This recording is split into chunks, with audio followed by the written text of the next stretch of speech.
Welcome to Cal's Corner, where anything and everything sports related is fair game, with a few rules. Missing practice and the playoffs is unacceptable. I mean, listen, we talking about practice. Not a game.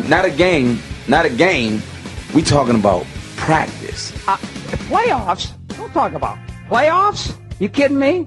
Playoffs? Manning up is required. I'm a man. I'm 40. Winning is the only option. I want winners. I want people that want to win. Over the next 60 minutes, we'll bring you the big news of the day, scores, and everything else happening with the goals, soccers, force, and sparks. Plus, amateur and professional athletes will join us. You can't handle the truth. Now, here's your host, joining you from Studio 171 in San Diego, Callan McClurg. Hasta la vista, baby.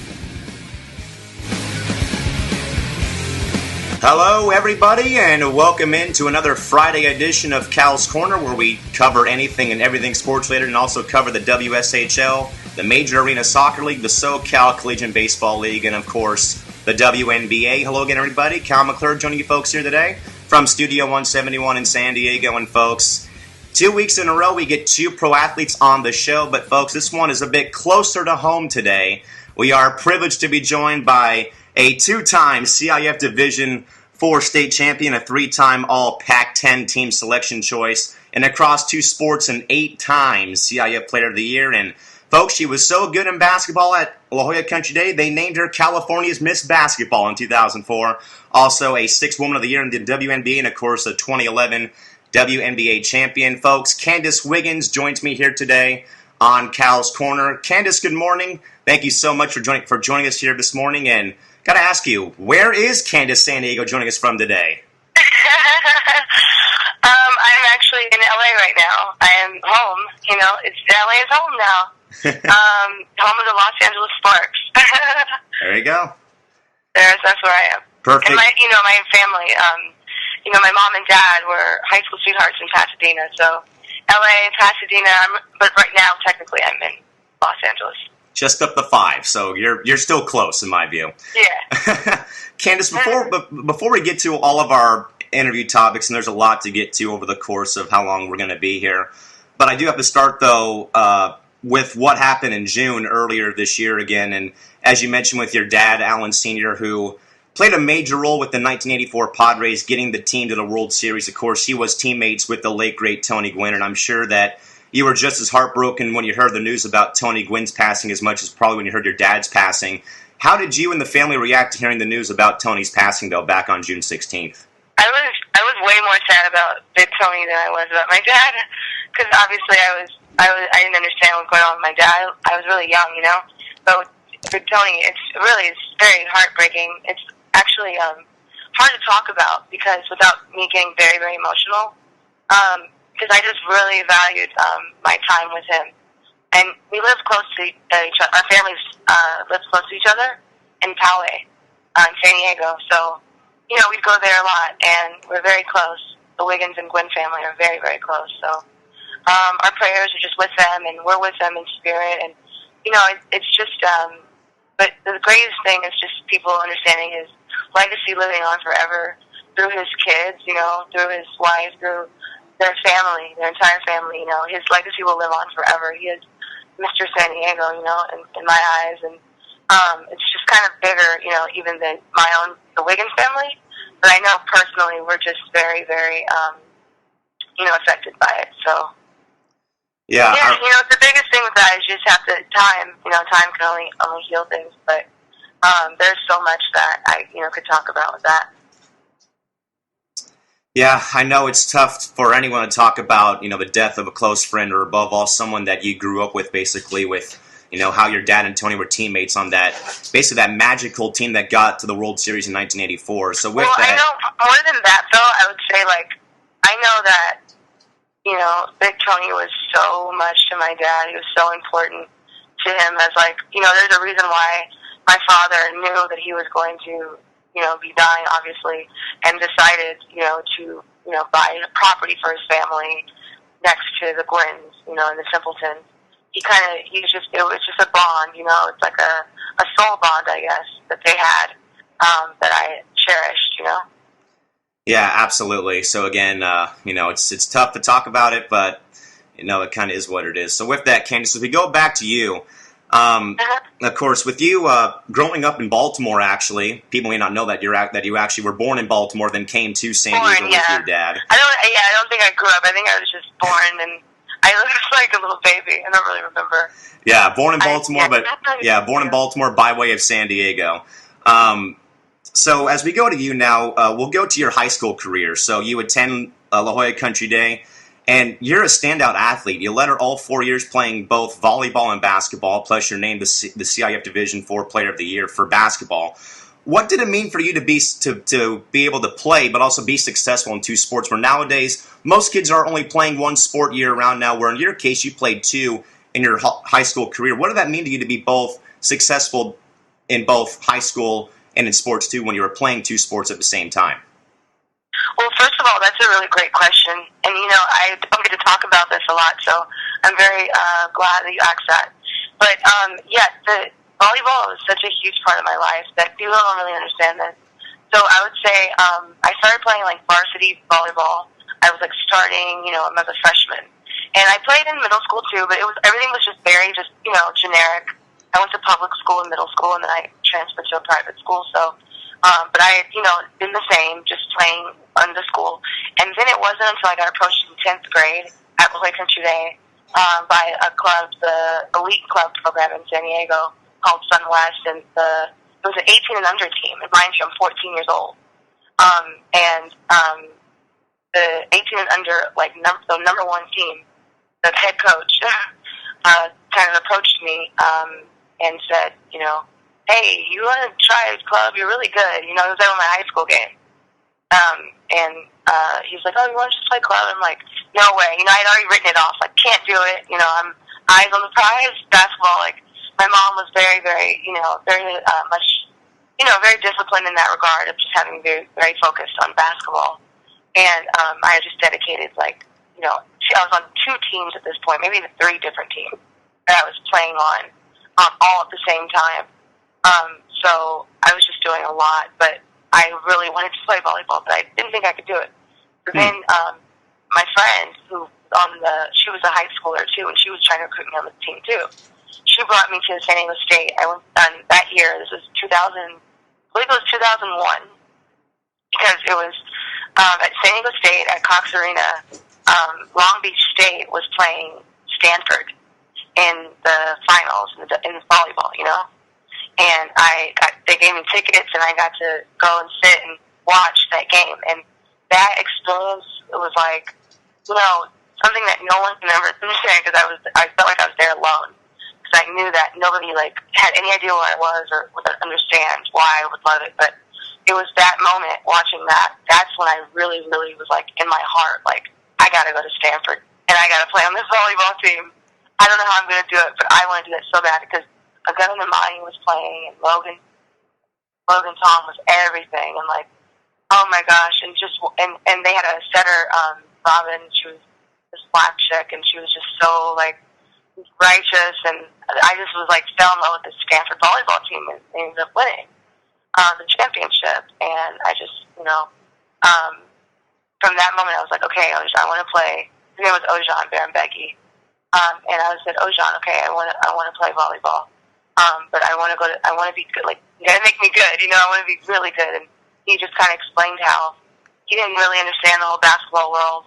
But he told me, he said, I can guarantee that if you put in this time and discipline, and you're already so focused, you'll get out so much more, the more you put in. And he was such a great teacher, and quickly, exponentially, I would say, I quickly became very good. I was already on the best team. So I was 14-year-old playing with 18 and under high school varsity girls from all over San Diego. It was an all-star team. Torrey Pines, Scripps Ranch. We had players from all over, and they were just kind of they had already decided what college they were going to go to. It was so great to be around girls that were, older than me, but they were so kind and nice and nurturing. And that environment was so friendly for me. And being such an expert at basketball, being a novice at volleyball was so, relaxing, because I could just kind of see how good I could get. And I ended up being really good to the point where I got an offer, and Stanford offered me a scholarship in volleyball as well. I couldn't believe it when I was approached by the volleyball program at Stanford, and I knew that they were sincere because, I'd worked. Our team, by the time I was a senior, our team was one of the best teams in the country, top 3, Epic Volleyball Club, and we placed 3rd place at the Junior Olympics. And I was all-tournament team member. Me and our setter, we were both on the all-tournament team, which is a huge honor. These girls, they're all Olympians for volleyball. And just to be, in that top echelon and playing against the best. And even in the Junior Olympics, I ended up playing against, the number 1 team in the country. And the setter on the other team was going to Stanford, so we were classmates, getting to play against each other in a club volleyball tournament. Those are moments that I cherish in my life that, maybe people in the basketball world haven't seen. But, that's what I would say to you is that, I knew it would be a lot of wear and tear on my body. The thing, though, that it did the most for me was that it caused me to not really have much of a social life.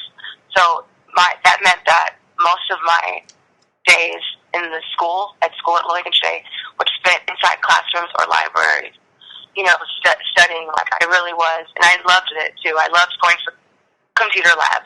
That was, fun for me because I said, I can use this time to catch up with my work. So that way, when I get home, I can just go to sleep instead of having to do all this extra work.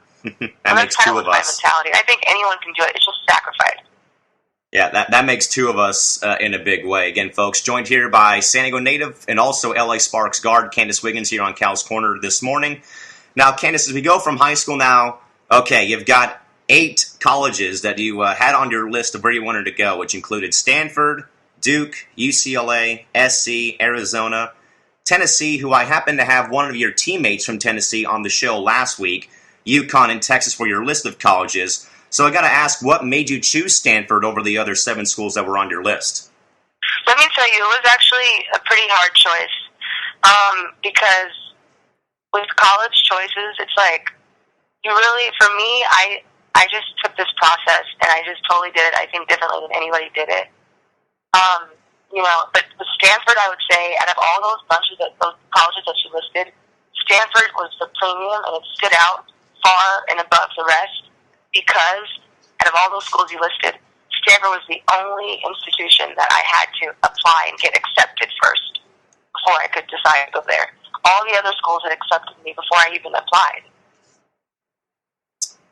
Yeah, I mean, it's... So that was made, so that's first point.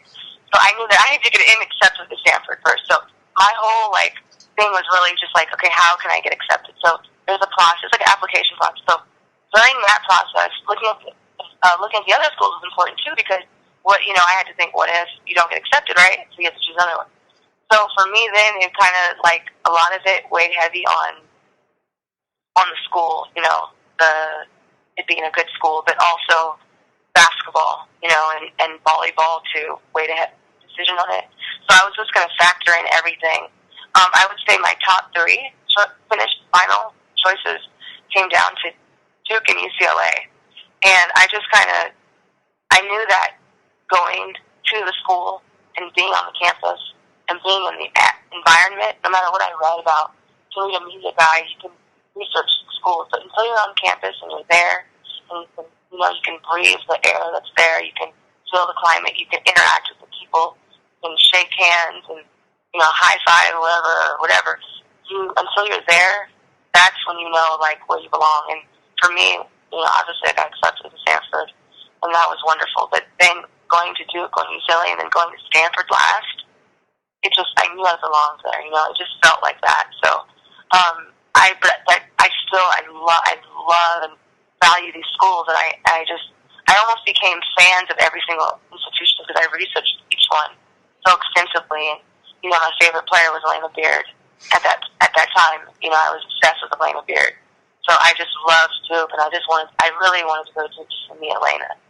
You know what I mean? Just to, like, shake her hand and give her a hug and just, like, say, I know Lena Beard. So I was glad that I got to experience those things, too, you know, because the thing is that, you know, schools is such an important choice, so it depends on what you're looking for. And here, Elena Beard happens to be your teammate now up in Los Angeles, so it's kind of like a full circle here. How the world works. So, Candice, as we go and look back at your whole college career, and it actually is very decorated. You leave Stanford, you're a 4-time All-American, the school's all-time leading scorer, and a Pac-10 all-time, the Pac-10's all-time scoring leader. Sinead beat that this year, I believe. I think you are correct, and whoever gave me notes, which was me, I guess, committed an error here, it looks like. But as we look back at this, though, that's okay. How special was your 4 years at Stanford, though? Again, I know that it didn't really end well because there was no national championship on your resume, but again... No, it is great. Are you kidding me? No, I got to cut you off, sir. First of all, it is very, very great for Pat Summitt in Tennessee, and I was really happy for Pat Summitt because I've got a story about Pat Summitt I got to tell since, I got you here. Pat was really, talking about volleyball, since we're talking about volleyball. My freshman year at Stanford, I was still trying to play both. I decided to sit out of the remainder of the volleyball season to start playing basketball. And the day that we played Tennessee was the first time we played Tennessee. My freshman year, we lost at the buzzer. Shannon Volman hit a half-court shot, and we lost. I was like, no. Oh, no. And so right after we lose that game, that night, Stanford won the national championship by volleyball gold. So I was really happy. I was like, yeah, go Stanford. And Pat Summitt pulls me aside and kind of had a really good heart-to-heart with me, just talking about volleyball. And it was really crazy because I'd read her books and heard players talking about, interacting with her and talking with her and how one conversation with Pat Summitt can change your life and change the course of your life. And that's what she did for me. So I feel indebted to her for what she's done to the sport and for women in general and empowerment, So I would say if I had to lose to anybody, team I was mine losing to was Tennessee. But all that said, Stanford is going to always be the greatest time of my life. Yeah, everyone would agree that college or high school days would be the best. So, Candice, absolutely. So, Candice, after college ends, then there's the 2008 draft day. So you see your current teammate now and the person we had last week, Candace Parker, go number 1. Then you see Big Still go 2 to Chicago. Then you go 3 overall to who right now is still the Sparks' big rival, the Minnesota Lynx. A team who at the time was struggling in previous seasons. So what were you hoping for when you were drafted by Minnesota and you got to go play over there with the Lynx? I was hoping for warm weather. All I was thinking about was the wet climate. I was really, I think, probably not in the right frame of mind because for some reason I was just so upset about being in Minnesota. And not necessarily being in Minnesota, just being so far away from California, like the idea of Minnesota, but I didn't really understand,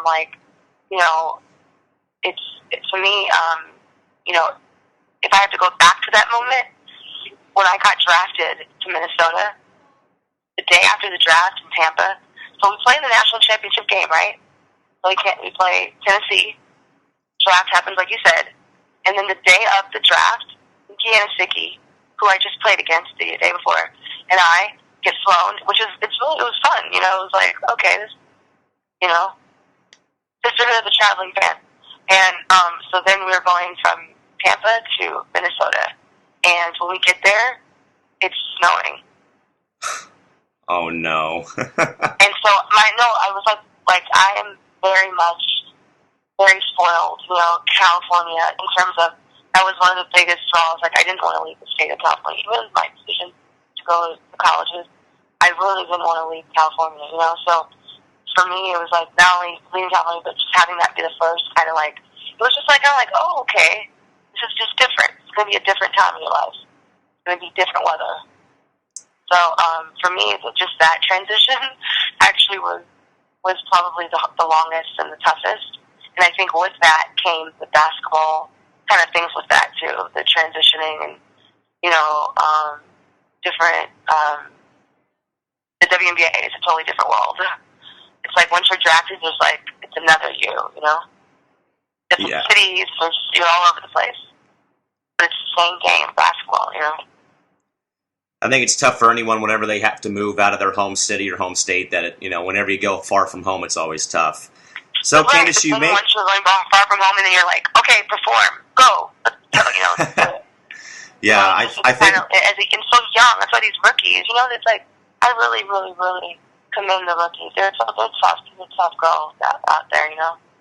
Absolutely.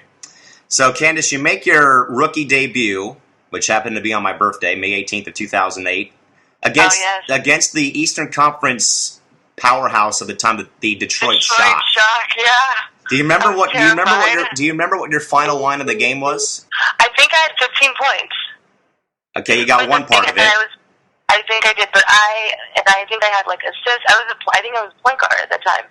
But I know for a fact I was terrified going into that game. I was absolutely terrified. It was the most terrifying, most exhilarating, fun, rewarding game ever because we ended up winning. So it was just like so fun. I know I had 15 though, but the reason why I really remember that game, it stands out the most. This game probably stands out more than any other game of my career because Tara Vanderveer was sitting on the court side. Wow. That's pretty rewarding indeed. And also, Candice, just to reiterate, you had 15 points, 4 rebounds and 4 steals, and 2 assists. You guys beat the Shock 84-70 in that game. And they were so good. They were. They were loaded back in that time, yes. So then, as we keep going here, Candice, so later in the season, in a game against Indiana, you suffer what appeared to be a pretty nasty back contusion that saw you leave the court in a wheelchair. That may have been a tough play to remember, but what was the comeback process like, come back from an injury that pretty much no one really saw coming almost? Well, this was the third time I had this injury. I actually had 2 knee surgeries in high school. So volleyball, I told you about, good old volleyball comes back again. I actually got injured. My first injury was playing volleyball, not playing basketball. Oh. And it kind of sent a really bad kind of shockwave through the San Diego, basketball circuit or, volleyball circuit, everything. It just kind of created a lot of, I think, conversation about two-sport athletes and because I got injured in the middle of my high school season. So I got injured club during high school basketball season, right before the state championship. Wow. Yeah, so it was pretty tough. I would say the word I would use is that was probably really, really the first time that I had real adversity in my life, not just having to deal with it from a physical standpoint, but just like all the repercussions from,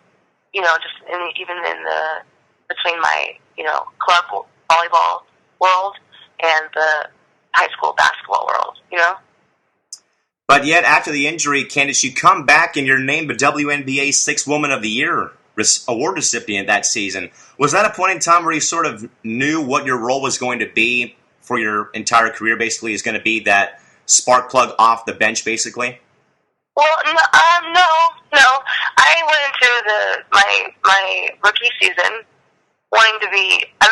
You have to. I came into the season being not only the senior at Stanford, like I was like the senior, like the only senior. Like I was mom, and I never even thought of myself as a mom kind of person. I'm not.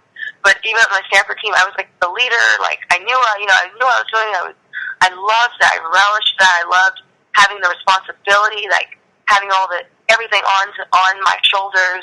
I loved empowering my teammates. I loved the authority that came with, leading by example and having integrity in how you played and people, your teammates respecting you and earning their respect. And that's was my mindset coming into Minnesota. So I wanted to keep that going. Circumstantially, though, Anna DeForge had just got signed to Minnesota. Minnesota just signed Anna DeForge from Indiana. She's an all-star, and I love Anna. Anna is one of my favorite people on earth, and to be around, I just absolutely adore her. And she was just an absolute certified baller, and she was an WNBA all-star the year before, and she was playing in my position, and it was one of those things where it was very business, like, you know, and I would come in and I just knew that I would get those minutes. So, you know, for me, I wasn't really excited about coming off the bench per se initially. I don't think anyone really is. But when you like the end result, when you don't start the game but you finish it with, you know, 30 minutes and 15 points and blah, blah, blah, blah, you know, you feel good when the end result tells the story and you win, you know? Absolutely. So that was more my motivation. So then as we look ahead a bit to 2010, 8 games into the season against New York, then you go down and rupture your Achilles tendon that ended your 2010 season. Now, Ice, normally this is an injury that ends players' careers. What kind of rehab did you go through, though, trying to rehab this Achilles injury now that you've been sort of dealt with in 2010? Well, it was really, really devastating. It was at Madison Square Garden, too, which made it all the more kind of dramatic, I would say. But the thing I would say is I went to California. I went to Cedars-Sinai, which is the same hospital where my dad passed, actually. So it was just a very, very nice hospital. And I had my surgery there. And I think that I had the best surgeon. And the biggest thing for me was just finding the right surgeon to repair this tendon, because I had just done the research and I knew that, you know, once you heard with Google, I was just on Google all night, you know, the night I tore my Achilles, trying to figure out what I needed. And I knew that I needed a good doctor. So we went to, the links were awesome, and flew me right out to LA, and I got the surgery, and I did rehab in Beverly Hills, Steve Paul Seth, and it was just amazing, the healing process. The doctor said I was probably his best work, so I was proud to be kind of a model for that. And just a model for rehab. This is a different type of rehab, and it probably broke me down, you know, the most. Like, it showed me what I was made of the most in my life, of anything I've gone through, because you have to trust your steps again. You have to trust your thinking again. You have to reteach yourself how to walk and how to, you know, balance.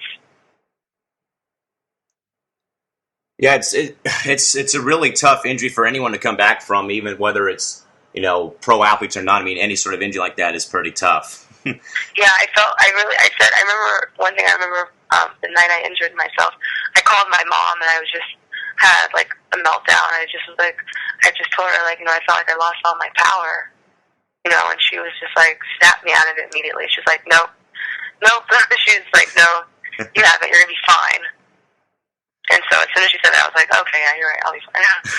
So my mom is really responsible for how tough I am, because she never let me for literally 1 second. I couldn't be sad for 1 second for myself. So. Oh my! Wow, that's good. Okay, all right. I've been laughing at this question, Ice, because it's a good one. Everyone wants to know, who on earth came up with the Los Links catchphrase, and how did you guys get that started, and how did you guys make it take off to where it is now? Well, you know, it's like, do you know who invented the wheel? Not that I can recall. So that's kind of what I wouldn't mind it being like, but I'll say this. I was the first one to hashtag it. And, yeah, I'll put it. You go to cwigginsworld.com/blog, the cheap promotion, but if you go to my website, I have a blog section, and I wrote an article for Slam Online talking about that, because I had anticipated that Los Links would take over the world. I predicted it. I'm not a prophet, but sometimes I have prophetic visions. And I had predicted it would blow up, so I, anticipating that in 2011, I anticipated us winning the championship and everything. So I kind of was like, let's just start a movement. But you know what? Los Links is great, but it's all about Le Bon with the Los Angeles Sparks. Yes. So I'm going to start a new hashtag, Le Bon, because yes, I was the first to hashtag. I even have evidence. I have the very first tweet, hashtag Los Links. It was done by moi. And it was intentional. I wanted to get, you know, it, and the people joined it fast. And I have to give credit to where credit is due in the blog. And, you know, I'll just say that because, you know, otherwise I don't want to get into, you know, I invented the wheel. Now, if I can follow up on this real quick, is it true that yourself and Lindsay Whalen got the idea from an old Bing commercial that was pretty much doing parties of telenovelas on television back in 2010? Well, it was weird because what happens is, this is what happens. Let me just give you the true Hollywood story. So what happens is during the warm-ups, because I was playing for the Lynx for a long time. So, it gets redundant, monotonous sometimes, warming up the same way. So I'm always like singing a song, or I'm always like saying something or talking about something. And one day I was like, we need to have a Los Lynx. Like, we should have a Los Lynx, like how they do the Los Lakers and how they do the LA and stuff like that. So we were talking, and everyone was like, hey, and then Lindsay was like, yeah, and then she was like, no, but have you seen that Los Lynx? She's like, have you seen that commercial? We're all like, no, we've never seen that commercial. And then everyone kind of had like an input. But I would say that I initiated the conversation by saying, we should have a Los Lynx jersey, a Los Lynx game. And then that's kind of how it started. That, I think, would be good promotion for the entire league next year. I think we'll keep that one in the loop. It would be so fun. I think it would be awesome. So, it's an initiative that the NBA uses too. Yeah. For the Latino community, which is great. We've got a lot of cities in WNBA that have a huge Latin population. In the community, we would love to welcome them to the WNBA games as well, just like they welcome them to the NBA games. Same thing, Absolutely. We're joined here, folks, by the always entertaining Candice Wiggins, LA Sparks guard here on Cal's Corner. Now, Candice, 2011, you guys get Maya Moore #1 overall. You're back to full strength and regain your position on the team. You guys get past the Stars and the Mercury to sweeping Atlanta to capturing the franchise's first WNBA title. How special was that 2011 season as you look back at it now? The most rewarding year of my career thus far. Most rewarding career, just for that to be my comeback year too, Awesome. That was my comeback year. The whole year was just like, yes. I graduated from Stanford, I was like, yes. Yeah, very good season, but it actually got better in 2012. You guys started 10-0. You clinched a playoff berth 21 games into the season. You get past a pretty tough Seattle team, and I do say here, you squeezed out a sweep of LA because LA nearly got that game at the buzzer. I thought they were going to win that game. They were so good. That game was so good. It was and I was on the bench that game, so that was like a nail bite. I was like front row seats at the Staples Center. You had no nails left in that last half minute, I would assume. And then Monica Wright, God bless her. So after you guys beat Los Angeles, you guys get to the finals in back-to-back years, but the Fever outmuscle you guys to win the championship. Was there much disappointment after Game 5 ended in Indianapolis? What was the mood like? Game 4, most certainly. It didn't even get to 5. 4. They swept us in 4. Oh, my. So, yes, most certainly there was disappointment. There was severe disappointment. I can imagine that there was. The disappointment was severe, and it was so bitter. It was like bitter. Yeah. But I think it's good because look what happened to them. Yeah, exactly. They've made some strides, to say the least. Mm-hmm. So then, in 2012 doesn't happen. 2013 doesn't happen, and they're not. Those Lynx. Woo! So then, during the off-season, I'm a fan of Ghost Links. I like that. That hashtag is dope. Hey, whoever thought of that should get a thumbs up, a pound from me. Hey, I will say it's really been embraced by Lynx fans. Even since you've been gone, it's been embraced by the fan base in Minneapolis. So you did start something, whether you take credit for it or not. You guys did start something over there. So that's why I'm so happy. You understand, like going from when I got there and just like the energy and like the everything, the mood, and then how I left, I felt like, you know what I mean? I felt like more than all the money in the world can't give me the satisfaction of knowing that, the Lynx, I was a part of something that is going to be forever, you know what I mean? Like in the hearts of everyone in Minnesota. Absolutely. 100% agree. So then during the 2013 off-season, or I should say 2012 off-season, you're dealt from the Lynx via a 3-team deal to Tulsa. Any sort of disappointment you felt in leaving a team that you thought seemed destined for greatness since your rookie season? No, I was just so happy to go to Tulsa. You know why? Because the thing about Tulsa for me was that that's where my best, like, I don't think people, if people were really, I know people don't really, I don't know how many people really follow statistically the WNBA in my career specifically, but I follow my career. And it was a trend going on for me in Minnesota, you know, not like just opportunities, the amount of opportunity I was getting, just in terms of shots, in terms of minutes, in terms of, and rightfully so, I'm not, you know, disagreeing at all, but it was just starting to just be very much getting, you know, I don't know, very clear that the opportunities weren't getting much more. And so for me, I saw Tulsa as like an opportunity. And it was an opportunity for me to kind of, you know, have more time on the court or have more shots and be in an environment. Also, my best games in Minnesota were against Tulsa. I had 25. You know, like I didn't score many points all season, right? But then I'd have 25-point games, 20-point games at Tulsa, specifically at Tulsa.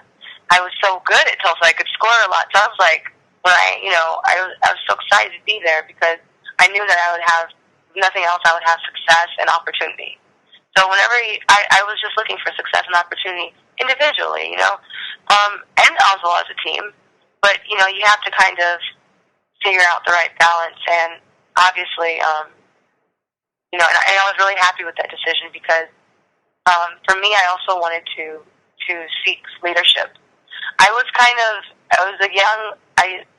I felt like a little, you know, I grew up in Minnesota, but I felt like I was ready to be a leader. I had the tools because of people like Lindsay Whalen and Mama Taj. I knew that I had the tools to be a leader and to lead a team in WNBA.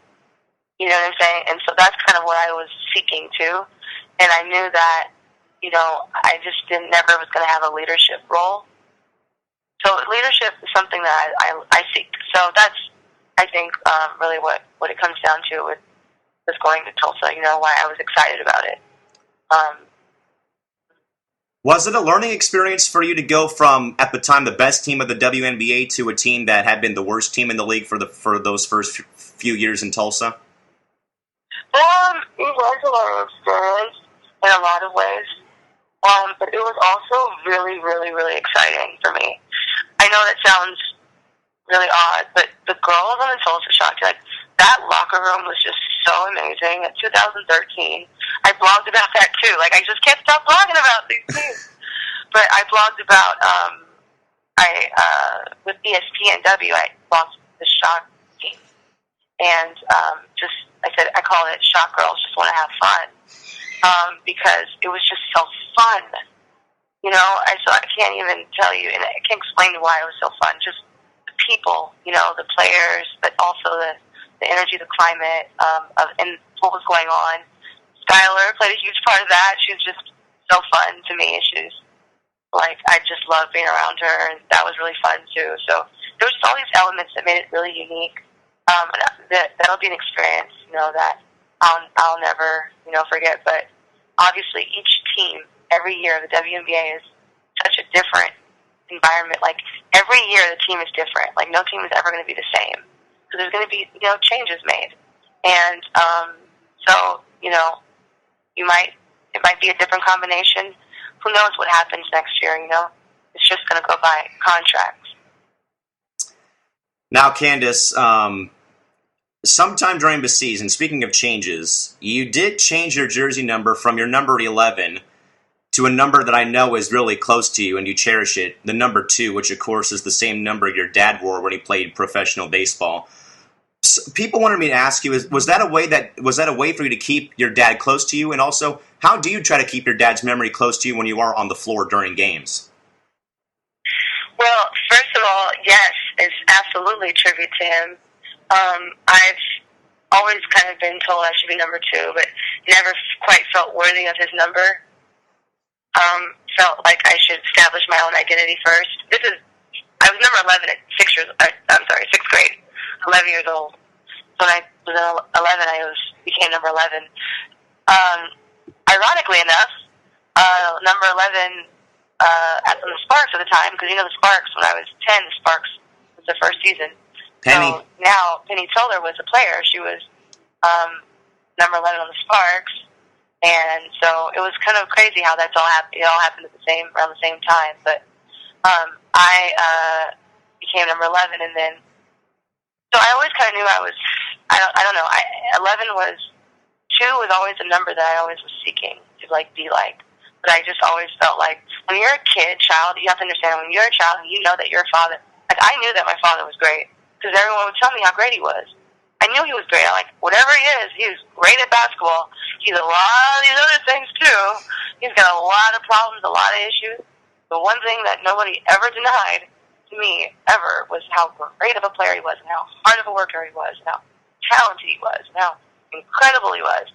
So I was always like, okay, I don't think I need to be number 2 quite yet. Let me earn kind of that. So that was me thinking as even a little kid. But I would say now when I became, I got drafted and I was number 11 with the Lynx, and then leaving the Minnesota, I just felt like Minnesota was so, so significant. It was such a symbolic time of in my career that it just felt right when I went to Tulsa. It just felt right to make this change, this big leap, because also we won a championship. So the 2 also has a significance of I'm seeking a second championship somewhere else, So it's like that's another thing too. It's like a second chance or a second, and we all deserve, we all want a second chance. We all live, to fight another day. So that's kind of another symbol I think the 2 represents for me.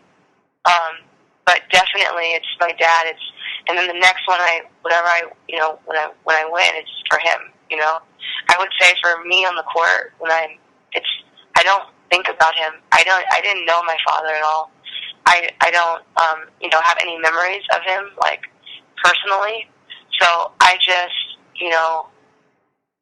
want to make him proud and just keep the Wiggins name, just live up to that, what he said for it on the court. Well, I'll tell you firsthand, the Wiggins family is always number 1 down here in San Diego. Regardless of where you and Allen Jr. may go, you guys are always number 1 down here. Now, funny story here. April 2014, I'm talking with a few friends late at night, and I told them, it'd be so cool if the Sparks somehow signed Candice Wiggins. The next day, you signed a free agent contract to come play with LA, and I'm sure you were super pumped and ecstatic to come play somewhere close to home. Is this really something that you really had dreamed of doing, is playing for either your hometown team or a team somewhere close to home? No, for me, it's Sparks. It's always about the Sparks. I've been a fan of Sparks. I'm a fan of this is how I knew I'm probably the biggest Sparks fan that ever lived. I was a hardcore fan of Sparks when I was playing against them in the WNBA on both Tulsa and Minnesota. I was a fan of Sparks. Just a fan of Sparks, because it's just the idea. It's just playing there and just it being real, because I was so devoted to specifically the Sparks. In San Diego, you know how it is. We don't have any teams here, basketball teams. So we really, really, and also my high school at La Jolla today, Joey Buss went to my high school, and his dad owned the Lakers. And so, that was when they were winning the championships. So I was really, really, I wouldn't say a bandwagon. I've just always been a fan of Sparks. But when they won, it hit me even in high school. So I've just been, hit in every level, middle school, high school, college. When I was in college, Lisa Leslie reached out to me and was just so loving and amazing. And, I would go to Sparks games. And, and I just was just so... I just loved the Sparks. And I was one of those things where I was just a fan, though, a casual fan on the outside. So to be able to be a player representing the Sparks, I'm just so proud. I wanted to just give my best, and that's why it was such a bummer, but I'm come back girl. So I know that I'll come back even stronger. So, Candice, even before you signed to come play in Los Angeles, we all hear the news about around the New Year again that the Sparks ownership group had relinquished control of the franchise. How did you react when you heard the first news, though, even before you made up your mind about where you were going to be playing for the 2015 season? I know this sounds such false information. I was playing in Israel, and you don't understand how intense. I know it sounds like a very small country, smaller than Rhode Island, but it was like war, these games that we were playing over there. So I was just like engaged in like battle games in Israel on the court, like trying to win a championship and win the Israeli Cup and all this stuff. So I was just like literally so focused on Mstamish Ashdod that I wasn't really aware, and obviously I was with Tulsa. So I was just like, thinking about Tulsa, but I wasn't even thinking about anything. I was thinking about Israel. I was in Israel, and I was just in Israel, isolated. And I loved it. I had a great time in my life. So then probably if you had a chance to even hear any news, but again... I was following it, but I was following it so faintly, like I'd be lying to you if I told you that I was following it intensely. Right. Not like us back here in San Diego or LA that were following the news 24/7. No, I said not at all. But if you did get a chance, though, so if there was anyone that told you, but when you did hear, though, that when Magic Johnson, Mark Walter, when they came forward to save the Sparks from contraction or implosion, your reaction had to be what? Am I hearing this is life like God bless America? Question mark. Like I was just like I was thinking I don't know. I was just so gracious, and it wasn't even my organization, and I was a little bit like, it made the Sparks become like the most attractive place in the world to me. Like it almost became like, when you're a kid, think about the age. I'd say the age is probably 6 years old when you like begin to thoroughly enjoy Disneyland. Yeah. And that age where you're like, Disneyland is like all you would care about. Like it's the center of your universe, and how great and alluring Mickey Mouse is and stuff like that. That was the Magic coming to Sparks made it like that for me. Like I had a childlike, because I go back to my childhood. Whenever I think of Magic Johnson, I go back to the first time I saw Magic Johnson. Absolutely. The first time I remember Magic Johnson, and how shocking it is to me that I can live to like be in this moment. Again, folks, we're visiting playing for his team, and like all the different things that connect our story. It's just like it's really overwhelming. Yeah, I was going to get to that, Candice, and again, and you made it public. Well, it's not really public, but you did though say on the premiere of Backstage Sparks on Sportsnet that you really have a very close-knit connection with Magic, because as we sort of mentioned earlier, but we do know again about your dad passing away from AIDS. Of course, when Magic came out in 1991, that he also had the disease. Was this a sense of hope for you and other families or other people affected by this disease? Well, it helped me personally as I would say 4 years old, I was a little bit overwhelmed. I would say it was probably about 5, because I started playing basketball when I was 5. And then, so 1992, let's just say 1992. I would say it was 1992 when I first understood Magic Johnson. But I think over the course of time, what Magic has done for me and our for me personally is understanding, first of all, the idea of surviving, like my dad didn't survive it. So, there's a lot of ways you could be. It could be really bitter. Like, it's very easy to go bitter with a virus like AIDS. And it's very easy to go that route. Just be really bitter about a lot of things, a lot. But Magic helps kind of alleviate that bitterness and turn that bitterness into a hope to live, a hope to cure, a hope to eradicate, a hope to, but also, so I think for me, he really distinguished as a child, 5 years old, HIV, AIDS, 2 different things. So, I don't know, maybe that kind of made my world a little bit more black-white, but the white, at least there's white, you know what I mean? it's not like life doesn't have to be death, like you're going to die. HIV just meant you're going to live, but, there's circumstances that have changed your life. And he taught me how to deal with circumstances and how they change your life in a way that I needed to hear that at that time because I was suffering from my dad. What does it mean to you and your teammates to know that you guys have the backing and support of Magic as your team's owner? It just means it's very serious for us, It means our survival as a league. It's our survival as an organization. Survival as a brand. Sparks brand survival. The Los Angeles Sparks brand. Because I know there was talks about it going to the Bay. I love the Bay. Nobody loves the Bay more than Candice Wiggins. Trust me. But, the Los Angeles Sparks, that's what it means to us, is to be able to stay here where we are.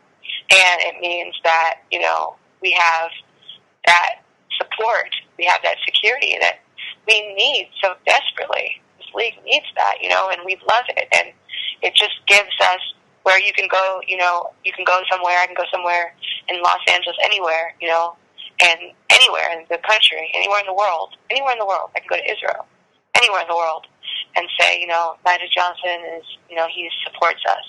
And everyone smiles and says, wow, that's what that gives us. And it just means a lot, and to have, it's like that saying, put your money where your mouth is, Mm-hmm. You can say a lot of stuff, right? But he's putting his money where his mouth is, the Sparks. And that's why, I'm saying, we love him. Now, I've been chuckling at this question too, and I'm not sure if this is going to go very far. but has Magic given you a hard time yet? Because I would assume that you were at a Padre Dodger game, you were sitting behind the Padre dugout. Has he given you a hard time yet because you're a Padre fan and he owns the Dodgers yet? No, not at all. I don't know what he would say about that. I don't know. I just thought I would throw that one in there. Now, Candice, as you did bring up, as we both know, the league has really struggled to sort of attract, get that niche in the market at games, home audiences. What are you hoping for, personally, for the league in the future?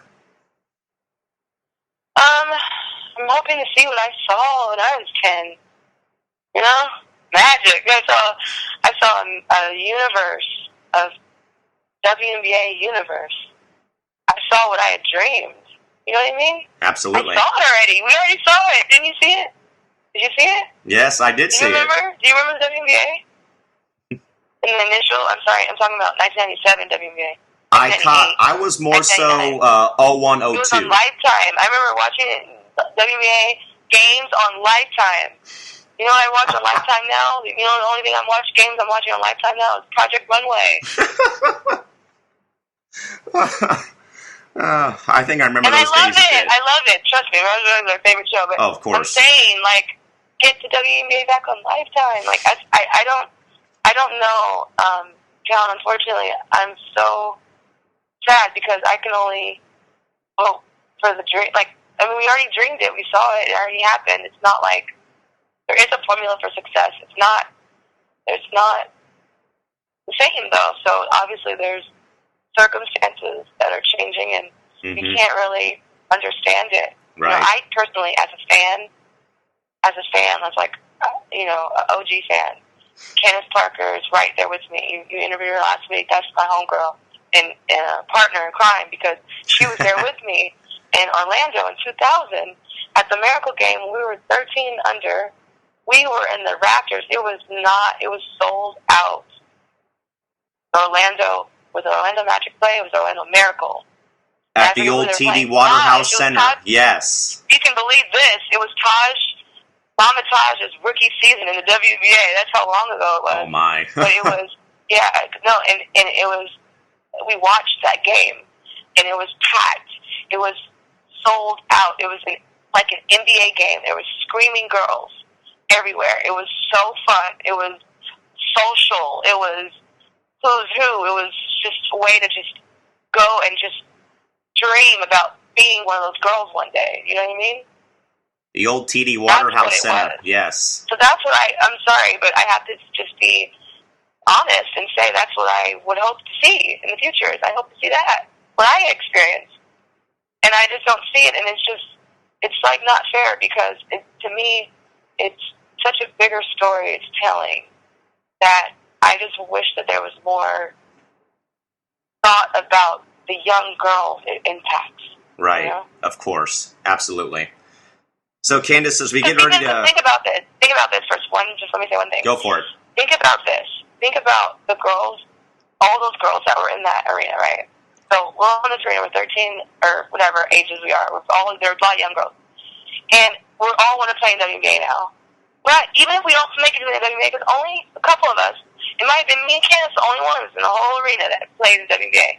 But out of all those girls that want to play in WNBA, you know, countless of them went to high school, did a good job, played on the team, became accountable girls, became students, went to college.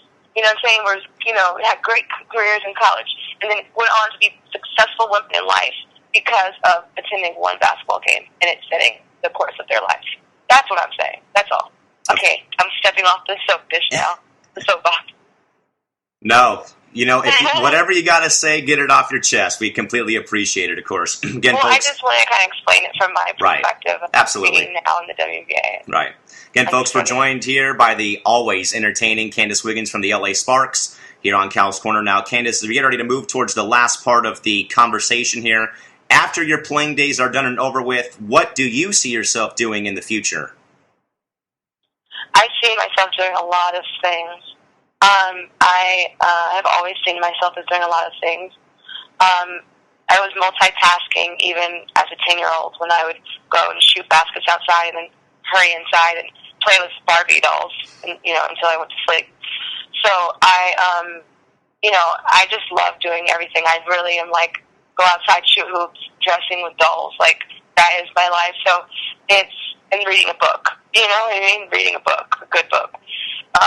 So with all that in mind and all that said, the first thing in my journey of the next stage of my life begins with closing a chapter of my life that is so hard for me to close because there's so many questions, and that is my dad's story and just giving that story justice and peace.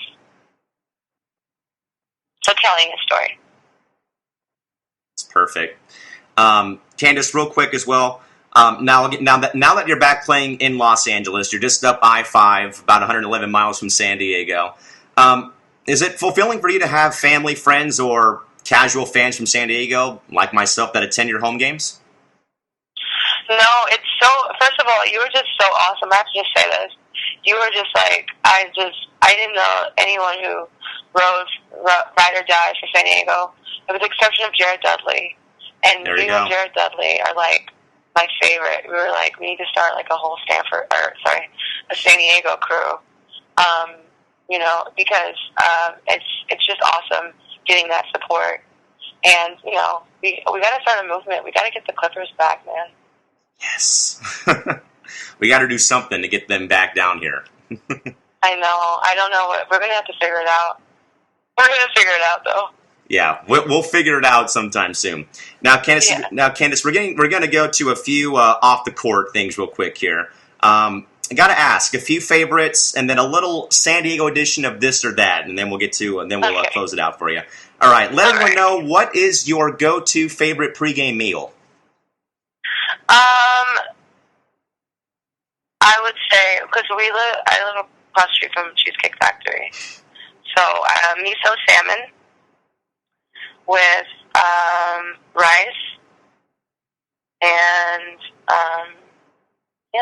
so maybe a cheesecake if I'm really feeling that. But the miso salmon is so amazing. All right, we're gonna do a little rapid fire now. So, little this or that San Diego edition, or I guess SoCal edition. Okay, this or that, Candice, In-N-Out or a local taco shop? In-N-Out. Okay, now to the San Diego part, and if you guys are from San Diego, you know what we're talking about. All right, Candice, fashion or mission? Oh, it's so hard. Oh my gosh. Okay. Fashion. Okay, Belmont or Balboa? Belmont. Clippers or the Rockets? Clippers. 92.5 or 933? 933. All right, and I think the last one we got was Qualcomm Stadium or Petco Park. Ooh.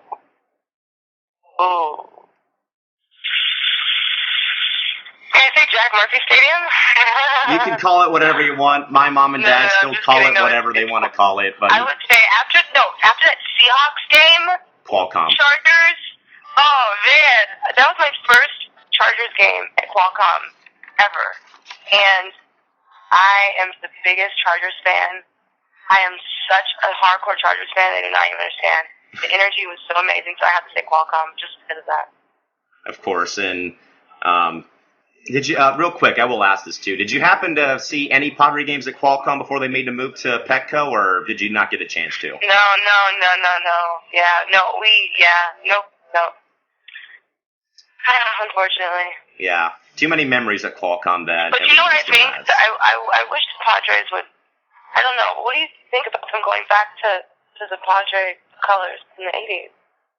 They got to do it. I wasn't alive to see those jerseys, so they might as well do it. The Dodger game, it was kind of a bummer because you got Dodger blue and then Padre blue, and it's like, it's not. Yeah, like, we like unfortunately blue. don't have any identity. Blue versus brown. Just like it was back in your dad and T Gwynn's time. Absolutely, I agree. Yeah, we got to do a couple of things. We got to get the Clippers back. We got to get the Padre uniforms changed. Yeah, we will definitely work on that. But we will definitely work on that. But Candice Wiggins, LA Sparks guard, and a resident San Diegan who I've sort of become best friends with, I guess you can say, on social media. Candice, thank you so much for taking thank you so much. Really do appreciate you taking the time out of the day. Thank you so much for asking the most righteous, incredible, thought-provoking questions. I was really, really best interview ever. Thank you. Is it better than interviews you've done on television and radio? Oh, for sure. It's just a conversation. It's an ice-cold conversation. As we said earlier in the day, Candice Wiggins, thank you so much for joining us, and hopefully I'll be able to see you around town sometime soon. And also, real quick, are you going to be playing overseas this year, or are you taking the overseas season off? I think I'm taking the overseas season off, and I want to just, be very, very energetic and rested and ready to go for the next season, Well, Candice, hopefully I'll bump into you somewhere around Candice San Diego, USA in the future or sometime soon. We'll see what happens. Thanks again. Enjoy the rest of your Friday, and hopefully we'll talk to you again sometime soon. All right, for sure, Callan. I'll talk to you soon. Thank you very much. Take care. God bless you.